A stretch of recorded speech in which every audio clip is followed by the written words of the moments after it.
Photo కృష్ణంరాజుదే అని ఆ విజయశాంతికి చిరంజీవికి తెలిసిపోయింది.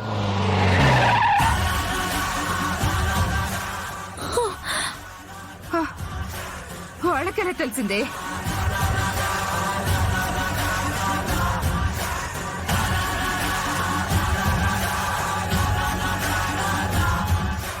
అది మామూలుది కాదే. దాని తెలివితేటలు చూస్తుంటే ఒక్కోసారి నాకే ఆశ్చర్యం వేస్తోంది.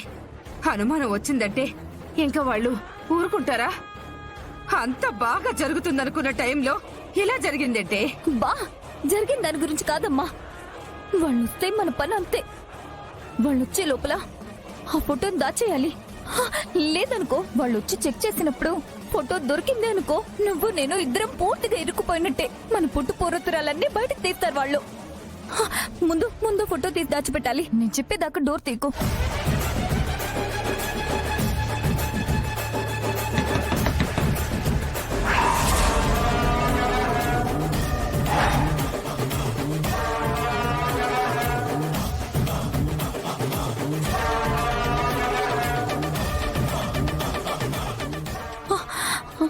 అమ్మా, నేను చెప్పేంత వరకు డోర్ మాత్రం తీయద్దు. లోపల ఫోటో ఉంది, దాన్ని దాచిపెట్టేస్తాను. ఓకేనా? జాగ్రత్త. నువ్వు ఇక్కడే ఉండు, ఇక్కడే ఉండు.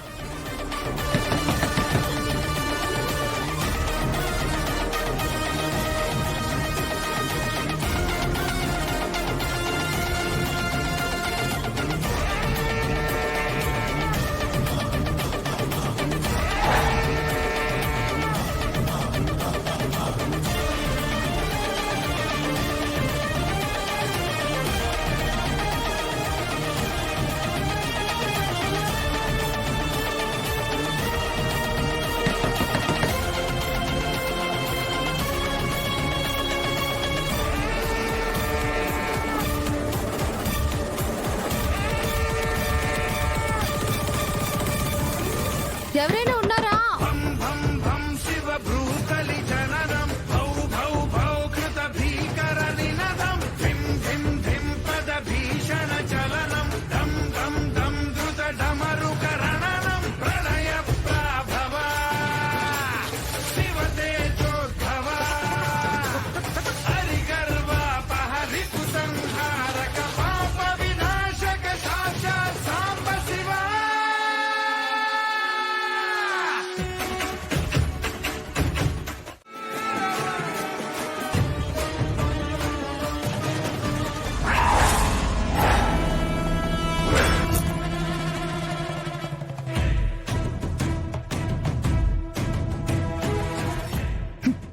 అది మీకు దొరకదు.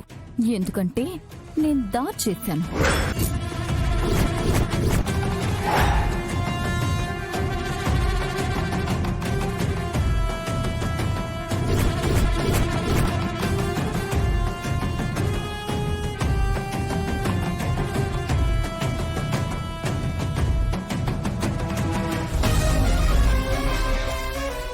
ఏంటి చెప్ప పెట్టకుండా డైరెక్ట్ గా ఇంట్లోకి రావడమేనా? నేరుగా గదిలోకి వచ్చి చూస్తున్నారు ఏంటండి? ఏంటిదంతా?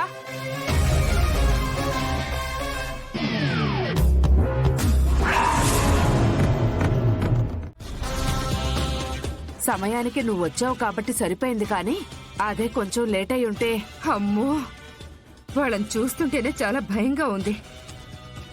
వాళ్ళని చూసి భయపడ్డం కాదమ్మా, అసలు వాళ్ళు మనల్ని చూడాలంటేనే భయపడేలా చేయాలి. ఏం చేస్తావే?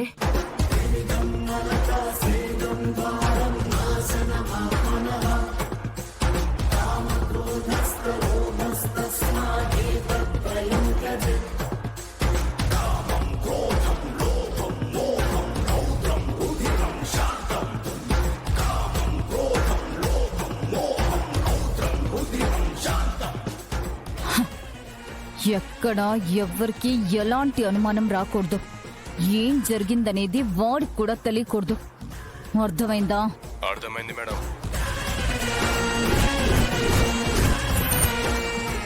ఏం చేస్తున్నావే నువ్వు? ఆ చిరంజీవి గాడికున్న ఏకైక బలహీనత మందు అని అందరూ అనుకుంటున్నారు.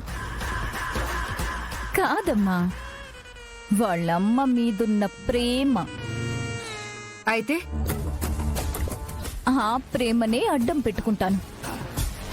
ఈ మధ్యనే చిరంజీవి గాడు వాళ్ళమ్మ మీద ఒట్టేసి నేను తాగను అని మాటిచ్చాడంట. హ, మళ్ళీ తాగాడు అంటే ఇంట్లో నిమిషం కూడా ఉండడానికి వీల్లేదని వాళ్ళ నాన్న అన్నాడంట. వాడు ఏ విషయంలో అయినా మాట తప్పుతాడు కానీ తల్లి విషయంలో మాత్రం మాట తప్పడు. మాట తప్పాడో వాణ్ణి ఇంట్లో నుంచి బయటికి గెంటేయడం పక్కా. అప్పుడు ఆ విజయశాంతి గదిలో కూర్చొని ఏడవడం తప్ప ఇంకేమీ చేయలేదు. ఏం ఆలోచిస్తున్నావే నువ్వు? ఆ కృష్ణరాజుని ఏం చేయాలి, ఎలా నాశనం చేయాలని ఆలోచించమని చెప్తుంటే బుద్ధి లేకుండా వాడి కొడుకుని ఏం చేద్దాం, వాడి కోడల్ని ఏం చేద్దామా అని ఆలోచిస్తావంటే నువ్వు. మన కుటుంబం నాశనం అవడానికి కారణం వాడు. మీ నాన్న ఈ లోకంలో లేకుండా పోవడానికి కారణం వాడు. ఇన్నేళ్లు నువ్వు తండ్రి లేని బిడ్డలా బ్రతకడానికి కారణం వాడు.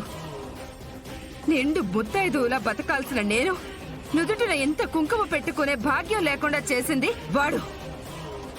వాడిని ఎంత త్వరగా నాశనం చేయాలా అని ఆలోచించకుండా ఇలాంటి పిచ్చి పిచ్చి పనులు చేస్తూ కూర్చుంటే మనం అనుకునేది జరగదే. చెట్టు మీద పిట్ట కన్ను ఒక్కటే చూసిన అర్జునుడిలా నీ గురి ఎప్పుడూ ఆ కృష్ణరాజు మీదే ఉండాలి. వాడిని నాశనం చేయడం గురించి ఆలోచించాలి.